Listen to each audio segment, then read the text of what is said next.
An all-new season of The Secret Lives of Mormon Wives is now streaming on Hulu and Hulu on Disney+. Mom talk has just been blowing up. Whitney and Jen are on Dancing with the Stars. Taylor is a bachelorette. Saying that out loud is crazy. Like, that is huge. But all of the cool opportunities could pull us apart. It's causing issues in everyone's marriage. My whole world is falling apart right now. It's chaos. Watch the Hulu original series, The Secret Lives of Mormon Wives, now streaming on Hulu and Hulu on Disney Plus for bundle subscribers. Terms apply. Hey, if you're listening to this, you probably just finished Alabama Media Group's amazing podcast, American Shrapnel. I'm Rebecca Everett. I'm a reporter at their sister news site, NJ.com. And I'm dropping into your feed with the first episode of our new podcast series. Someone's Hunting Us is the story of a serial killer you've never heard of and the women who took him down. We worked so hard reporting this important story. So here's the first episode of Someone's Hunting Us. And if you like it, follow us on Apple Podcasts, Spotify, or wherever you get your podcasts. This podcast contains some gruesome descriptions of violence. Listener discretion is advised.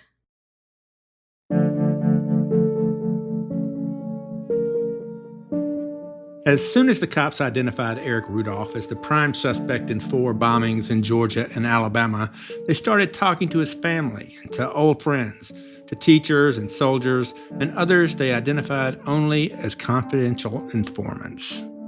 We know this from the Federal Task Force's exhaustive report, tucked away in the Birmingham Public Library's archives and recently made public.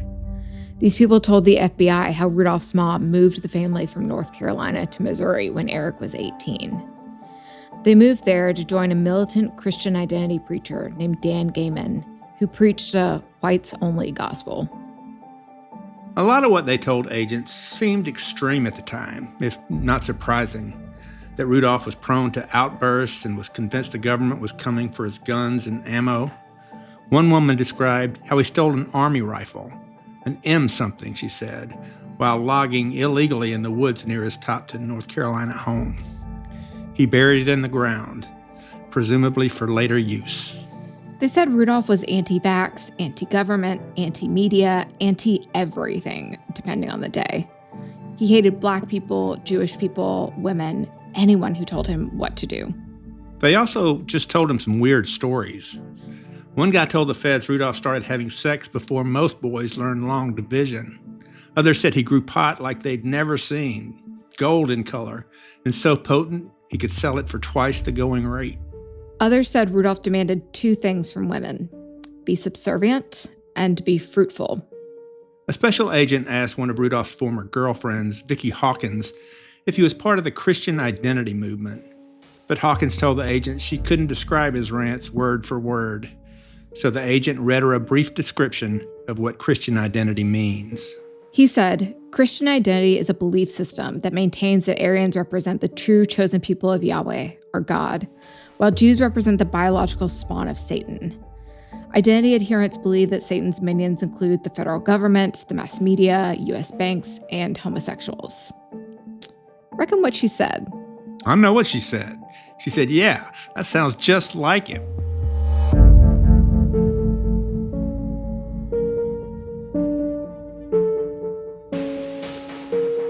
Hi, I'm Becca Andrews.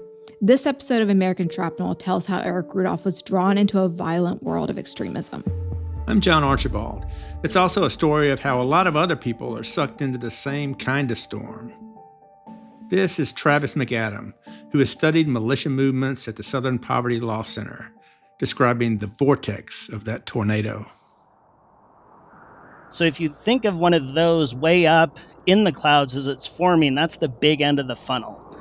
And if you think about extremist movements, people are getting pulled into these movements for a lot of reasons. They're scared that immigrants are going to take their jobs. They're scared the government's going to take away their guns. They're really, into gun rights, property rights, whatever it is. Like, people can kind of come into that top end of the sphere for a lot of different reasons.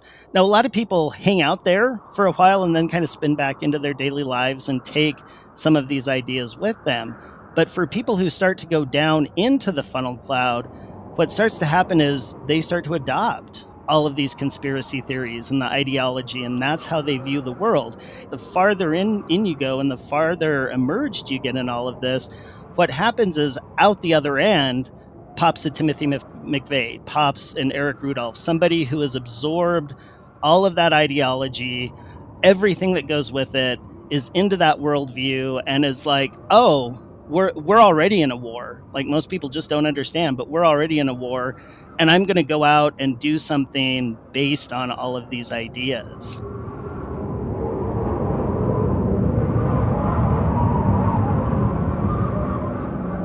That's a hell of a storm. And so was Eric Rudolph.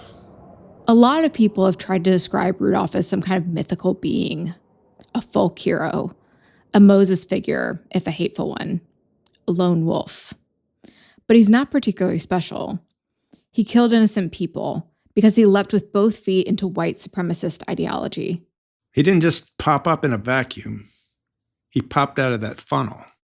And one question that has remained unanswered over the years is whether or not Rudolph acted alone. There are some, like Rudolph's defense attorneys, who are adamant that he had help. This is Birmingham defense attorney Hubie Dodd. Do I personally believe that he acted alone? No, I do not. There were influences around Eric who certainly had the opportunity to offer him praise and acceptance for carrying out actions that they were unwilling or unable to do themselves. Was Eric capable of the logistics of the bombings alone? I believe so. But the choice of the Olympics seems odd to me, because if a globalist agenda has never seemed to me to be his primary focus, but there are others maybe in his life who have spoken in the past more about a globalist agenda. So I've often wondered, and again, this is speculation on my part, because he has been consistent, to my knowledge, at all times in saying that he acted alone. But I've often wondered if the choice of the first location of the bombing and the timing of the bombing was it influenced by either a direct request or a desire to please someone else. And Rudolph's prosecutors disagree. This is Atlanta prosecutor David Namias. Rudolph was clearly paranoid, even of his very close family, people he'd known. So the idea that he was out, finding other people, I think that's very far-fetched. And after 3 years and dozens of interviews, we can't be sure whether he acted alone either. We know Rudolph stole 250 pounds of dynamite in North Carolina. We know he bombed the Olympics, bombed an abortion clinic, and bombed a lesbian nightclub in Atlanta, and then bombed an abortion clinic in Birmingham. For someone who grew up in the Nantahala forest, he had a surprisingly thorough tactical knowledge of targets around the Southeast. Did he pick those targets at random? Was he directed? How much help did he have? Diane Durgis swears he must have had some local help when he bombed her clinic in Birmingham. Of course he had help. No one wants to talk about all those people, and someone should have gone after those people. No one really knows but Rudolph, and he's not telling. It would be entirely consistent with Eric's view of the world for him to believe that as a martyr and a hero, it was his duty to take sole responsibility for this, whether or not he acted alone.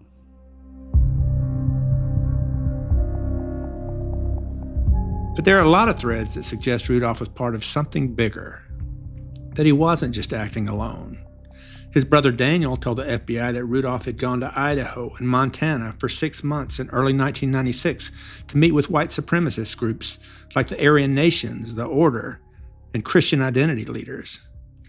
Those meetings would have occurred just before Rudolph set off a bomb at the Atlanta Olympics. In his manifesto, Rudolph claimed that he had lied to his family. He'd never actually gone to the Pacific Northwest, and he camped out in the Appalachian Mountains instead. So either he lied to his family or to the public. Rudolph was a nomad. It started when he was young. His mom moved them from Florida to North Carolina to Missouri and back to North Carolina. Rudolph lived in Kentucky during his time in the Army. He spent time in Nashville and Amsterdam and East Tennessee and Western North Carolina. He claimed to represent an anti-abortion extremist group called the Army of God in a series of letters he wrote taking credit for the bombings. And he interacted with various hate groups and militias in North Carolina, Missouri, and beyond. But everyone who knows him says he hated authority and wasn't much of a joiner. But whether he made it official or not, Rudolph was part of a growing network of angry, disconnected men. Angry at the government, at their perceived place in the world, and at what Rudolph called the New World Order.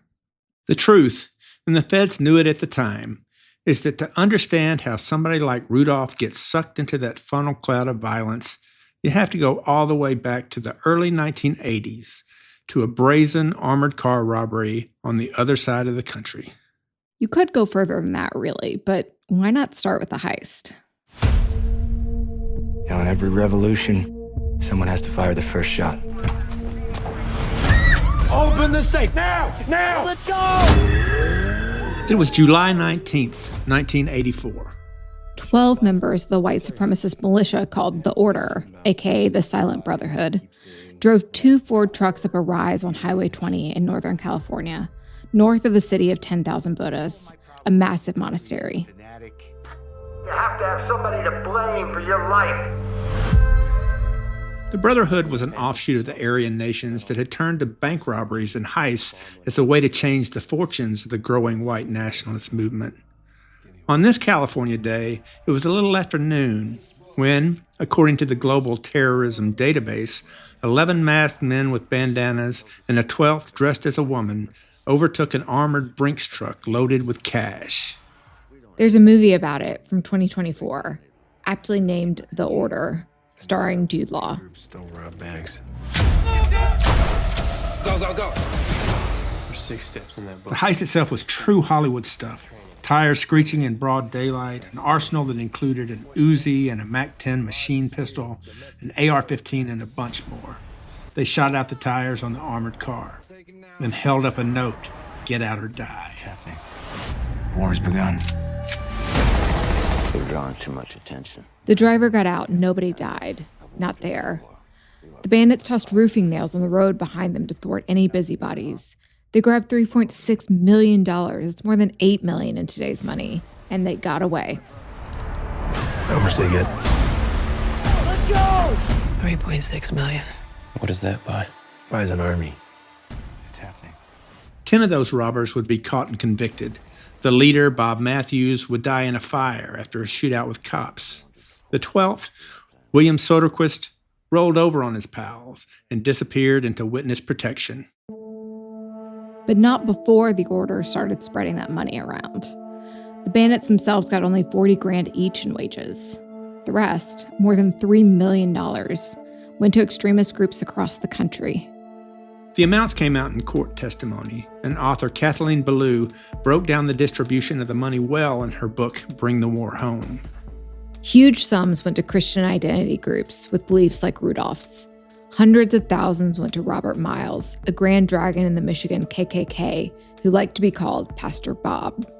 Money also went to neo-Nazis in California. It went to the CSA, not the Confederate States of America exactly, but the Covenant, the Sword, and the Arm of the Lord. That's a white supremacist group in Arkansas that called for violent overthrow of the government. They got $100,000. Other sums went to white power groups in Idaho, Virginia, Missouri, and North Carolina.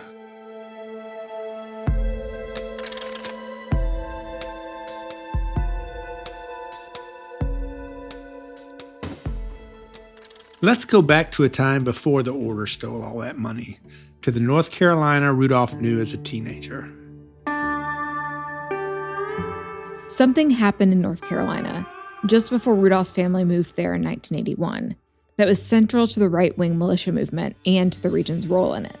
The Greensboro Communist Workers' Party held a Death to the Klan march and clashed with local militia and the KKK. Klansmen killed 5 people and injured 12, and an all-white jury acquitted them all, twice. The acquittal sent a message to people like Eric Rudolph. If you kill the right sorts of people for the right sorts of causes, your neighbors may not convict you. They might even consider you a hero. Militias, constitutionally protected and held in the American psyche like Bunker Hill, took extremist views and recast them as the American way. White supremacists saw their path to the future. It wouldn't be about robes and hoods anymore, but patriotism, camo and khakis. They rebranded white supremacy. These militias were just coming together, and a lot of them were based in North Carolina when Rudolph's family came there. Rudolph's next-door neighbor was Tom Branham, an anti-government prepper who loved conspiracy theories. Branham would introduce Rudolph to the local militia movement, led by Nord Davis, a former IBM executive who became a leading figure in Christian identity.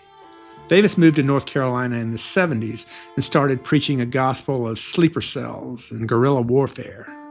Davis and his followers stockpiled weapons and called for the deaths of abortion providers, gay people, and so-called race mixers.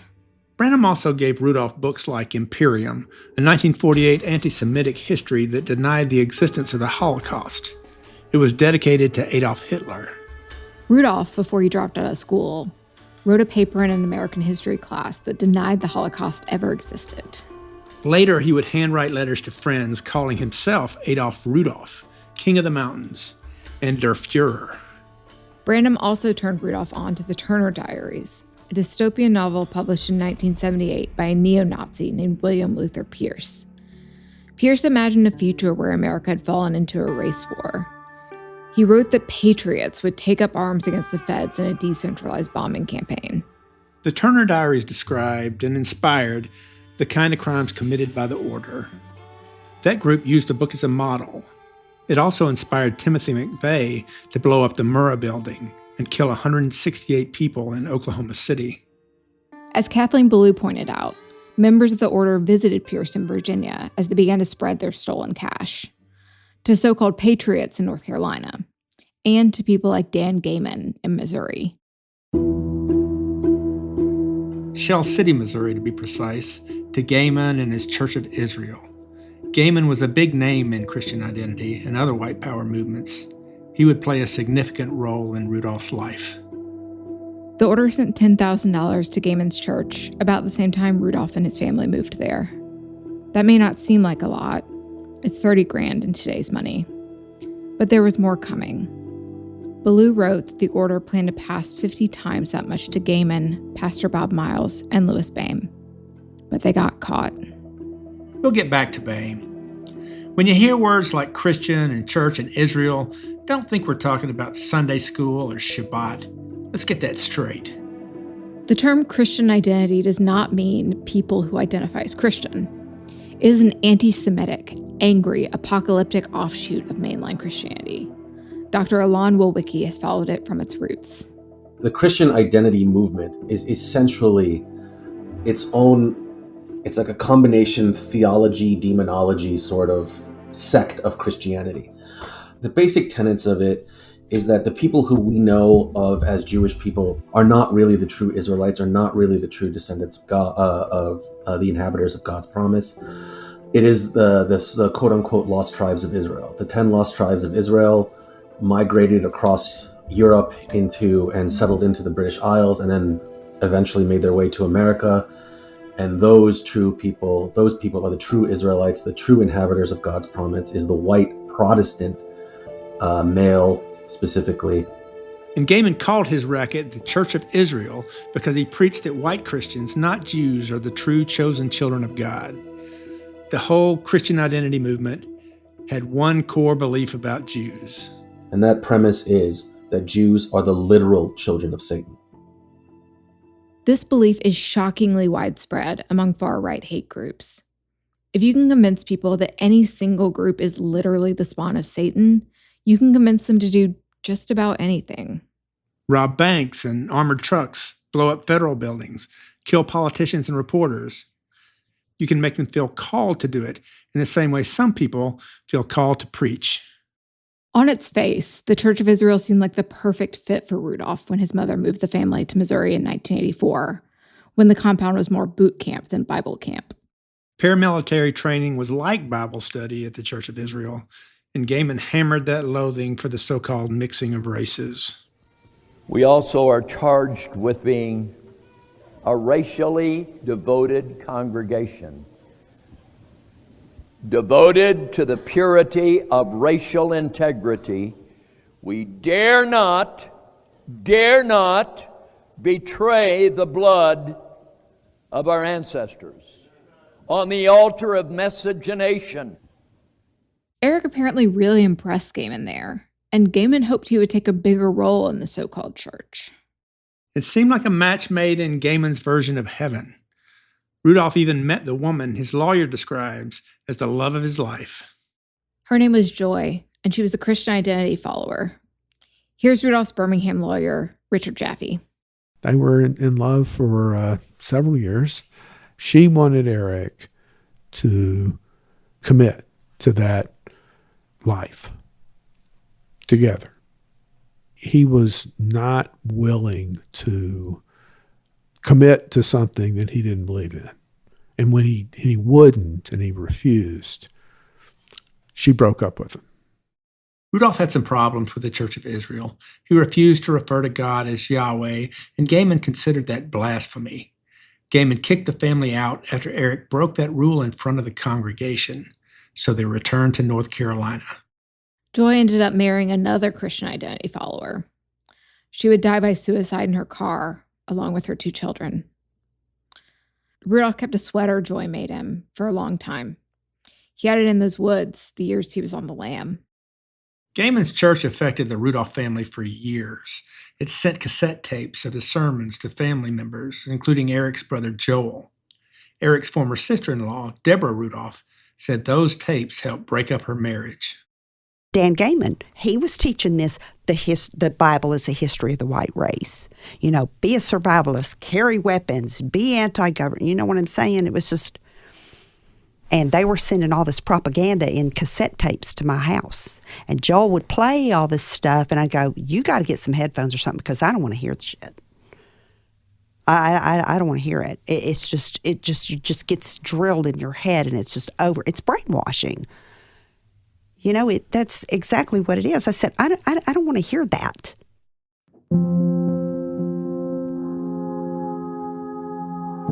Gaiman still pours that stuff out in Missouri. Only now he uses the internet. This is from summer 2024.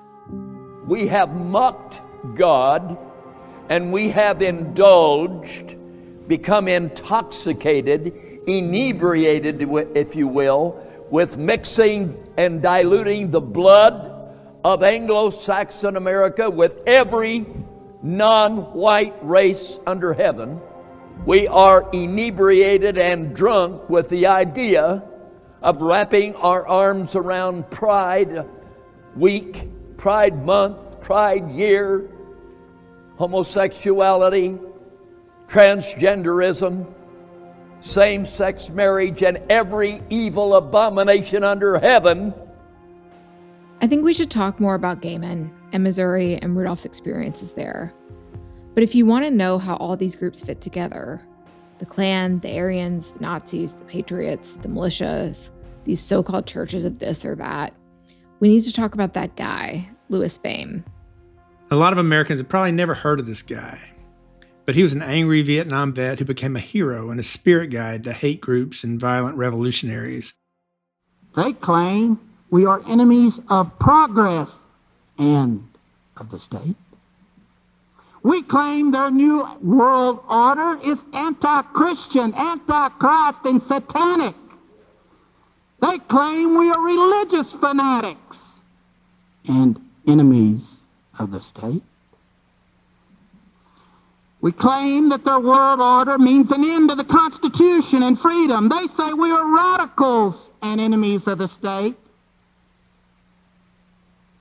Let there be no mistake about it. No doubt in anyone's mind, both sides are right in their claims. And both sides will be required to act upon their beliefs. He's important here because of an idea. An idea that changed everything in the white power world. An idea called leaderless resistance. Boehm came up with the strategy after his own run-ins with the law a few years before, after lawsuits bankrupted most of the Klan. The idea was to protect organizations like the Aryan Nations, to guard them from FBI infiltration, and inoculate them from criminal charges or civil fines. Here's Carol Mason, a professor at the University of Kentucky who has documented the rise of right-wing rhetoric and violence. It's more about promoting and encouraging people who are not connected to anybody to do damage to the system. It was a way of having people imagine themselves as enemies of the state, as enemies of the federal government, as enemies of the system. The Aryan World Congress, a national summit of hate that featured folks like Boehm and Gaiman, started meeting in the 80s and officially declared war on the federal government. When you convince people they're at war, you don't have to tell them what to do. You don't have to tell them to shoot somebody or bomb something, and you sure don't lay out the plans to do it. You simply make them believe it's their duty to act on behalf of this angry god or their race, or to defy an overbearing government. It's a pretty simple concept. Here's Travis McAdam again. Painting this picture of the world where white people are under attack, and we need to be willing to fight back and fight for our race, and sort of all of that message. And then when one of their members would go out and do something, the first thing that they would always say is, "Oh, well, no, we don't preach violence." Leaderless resistance provided plausible deniability, so people like Boehm and Gaiman could spew their ideas into the world, like shrapnel, to splinter whatever they connect with. It sort of puts all the disinformation in today's crazy world in a new light. Nord Davis also preached leaderless resistance to Rudolph's community in North Carolina. He organized and trained hundreds of so-called lone wolves in Appalachia. In 1990, Davis called for small groups to meet and work in secrecy and high security and quietly eliminate the problem. There will be no unified command structure, he said. Leaderless resistance would be used by all sorts of people, like those armored car robbers, like Oklahoma City bomber Timothy McVeigh, like Eric Rudolph. A massive car bomb exploded outside of a large federal building in downtown Oklahoma City, shattering that building, killing children, killing federal employees, military men, and civilians. There are plenty of similarities between Rudolph and the Oklahoma City bomber, Timothy McVeigh. They came out of the same funnel. And they've read the same stuff. The Turner Diaries, which was the Bible for those longing for a race war, Soldier of Fortune magazine, the Anarchist Cookbook. They were both soldiers in the Army, both rejected by special forces, both loved to rant about government overreach to anyone who would listen. They were both influenced by Boehm and were both written off as lone wolves, despite their connections to broader movements. Nord Davis praised McVeigh's strategy, saying one man is always the most effective, though McVeigh did have at least 2 known accomplices. Rudolph had a biography of Timothy McVeigh on his nightstand when the feds raided his North Carolina cabin after the Birmingham bombing, and Rudolph invoked McVeigh in his writings. Rudolph and McVeigh each referenced Waco, Texas as a call to action for them. When Rudolph sent his Army of God letters taking credit for the Atlanta bombings, he included the coded number 4/1993. That's the last day of the 51-day Waco siege, April 19th, 1993. For right-wing extremists who are deeply anti-government, this date is iconic.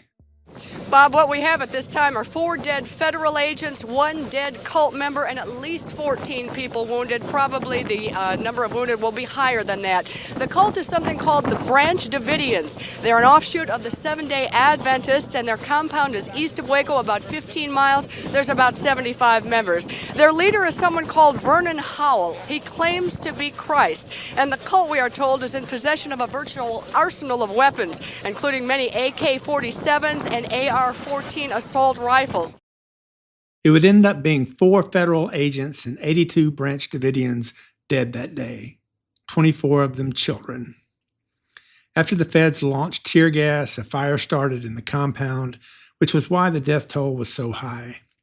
No one seems to really know how the fire started, but for people like McVeigh and Rudolph, it doesn't matter. They believed the government did it. Waco further galvanized the militia movement. In a prison interview with 60 Minutes, McVeigh talked about how Waco prompted, in part, his attack on the Murrah building. What do you think is the appropriate way for a citizen of this country to express his or her displeasure with the government? There are many options. Is violence an acceptable option? If government is the teacher, violence would be an acceptable option.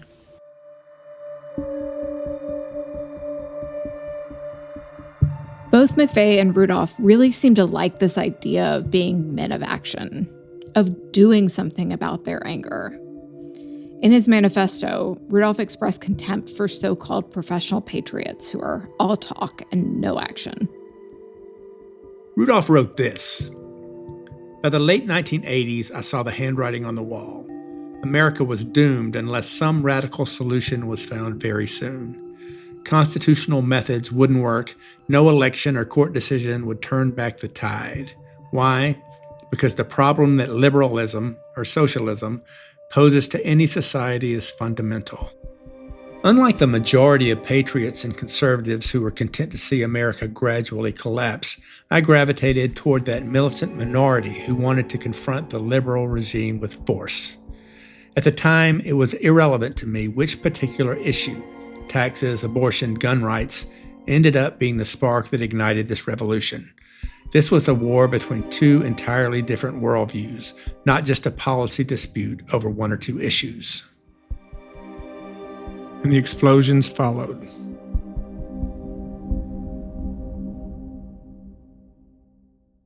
Part of Rachel Fugarty's job with the SPLC is to dive into ugly parts of the web where incels and agents of chaos celebrate people like Rudolph. She says his name has become a code and an action word in those places.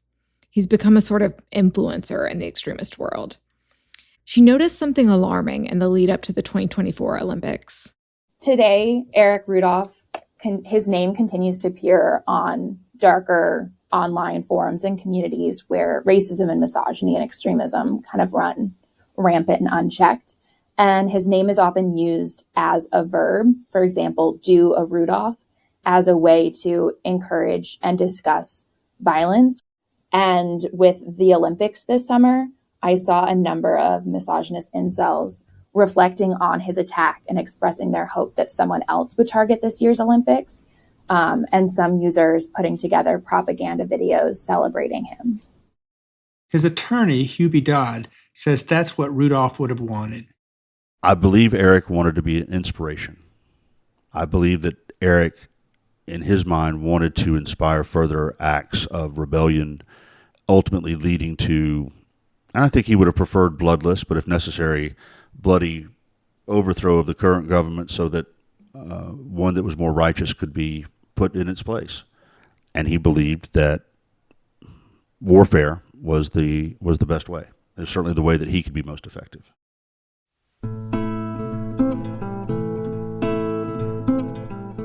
Radicalization is easier now, faster.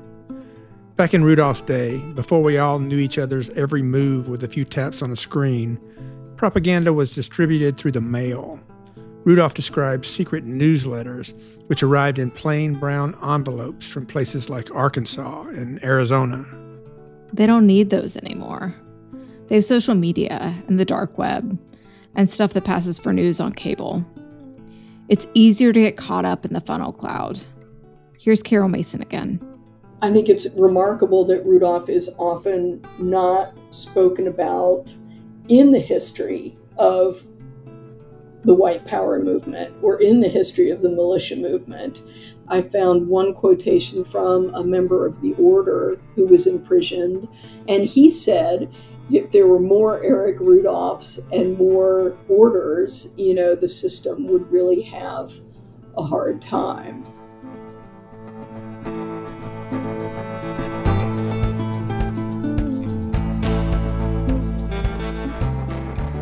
It's been more than 4 decades since the order robbed that armored truck, and 3 since Rudolph bombed the Olympic Games. Eric Rudolph is no longer just a guy who popped out the end of a funnel cloud. He helped seed the larger storm we find ourselves in today.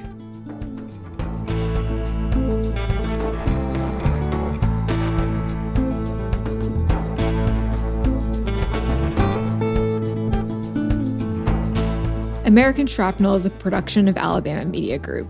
It was written and hosted by me, Becca Andrews. And me, John Archibald. Our co-creator and executive producer is John Hammontree. This episode was edited by Chris Hoff. Our field producer is Sarah Whites-Koditscheck, and our social media producers are Caroline Vincent and Mila Olivera. Our logo and cover art were designed by Jack Browning. The song you're hearing right now is Birmingham by Beth Thornley and Rob Cairns. Challen Stevens is our editor-in-chief. Special thanks to Travis McAdam, Hubie Dodd, Diane Durzis, David Namias, Alon Wilwicki, Richard Jaffe, Carol Mason, and Rachel Fagarty. Thanks also to Catherine Oseas Champion in the Birmingham Public Library. Thanks also to Rachel Carroll Rivas and the Southern Poverty Law Center. And thank you to Riff Raff Entertainment for use of the Order trailer. If you like our show, please leave us a rating and review or follow us on Apple Podcasts, YouTube, or your favorite podcast app. Thanks for listening.